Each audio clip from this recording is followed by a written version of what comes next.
Pagmasdan mabuti ang video na ito. Kuha ito sa nagdaang Miss Gay Beauty Pageant sa isang barangay sa May Kawayan, Bulacan. Ang pasabog na fire dancing performance ng isang contestant.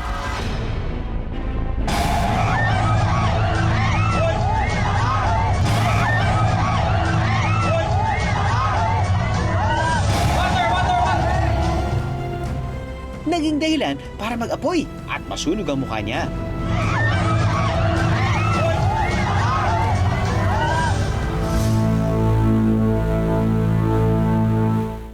Sa mga talent contest o talent portion ng beauty pageants, hindi mawawala ang mga kumakanta, nagsasayaw, nagmomonolog at kung ano-ano pa. Pero dahil malakas ang hatak ng audience impact, mas delikado, mas mabenta sa masa. Tulad na lang ng isang biyukonera sa May Kawayan, Bulacan, na ang napiling talent, fire dancing. Ang performance ni Marie Tony was on fire. Literally.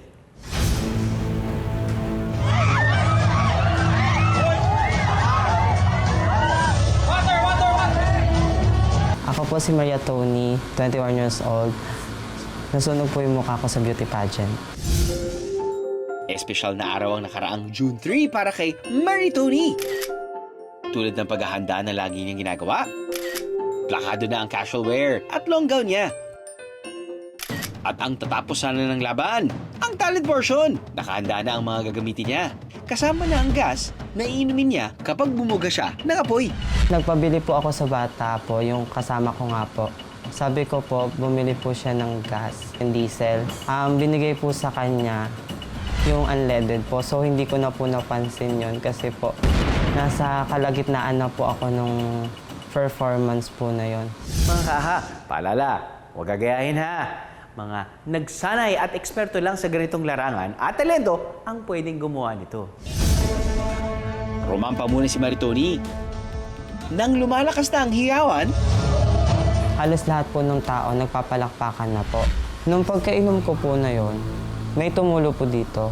So pagkasindi, tsaka po ako bumuga. Yung pagkabuga ko po is ayos naman po. Kasi yung pagka-side view ko pong ganun, yung apoy po, gumanon po siya kasi tapos may natira pa po sa bibig ko na gas. Nagulat po silang lahat. Hindi din po nila expect yung nangyari. Nung nasunog po yung mukha ko, nagulat po ako na yung balat po ng face ko, yung kalahati po ng face, nasa kamay ko na. pansamantalang itinigil ang programa. Pinakalma muna si Marie Tony habang naghihintay ng ambulansya papunta sa pinakamalapit na ospital.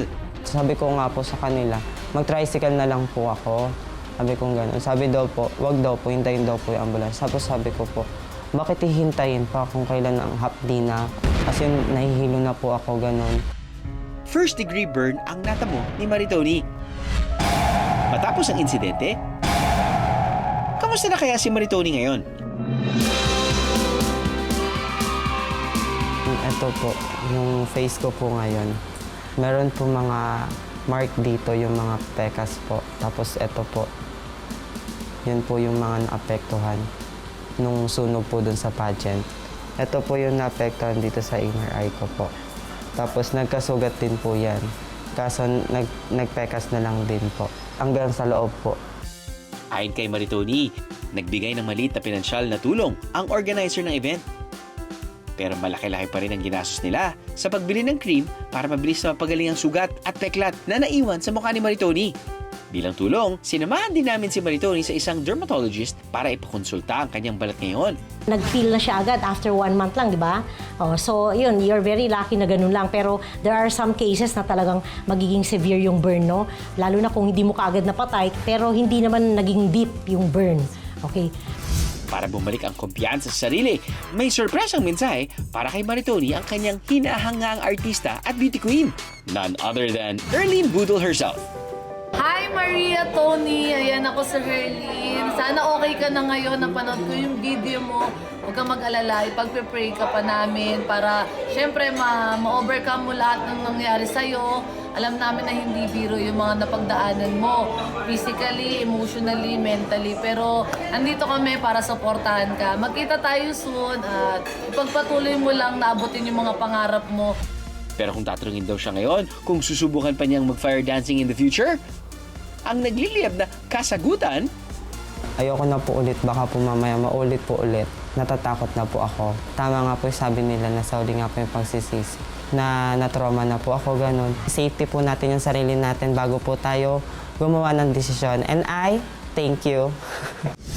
kung minsan, may mga pagkakataon na mas inuuna natin ang iisipin ng iba. Di bali nang hindi tayo komportable, basta't makapagpasaya.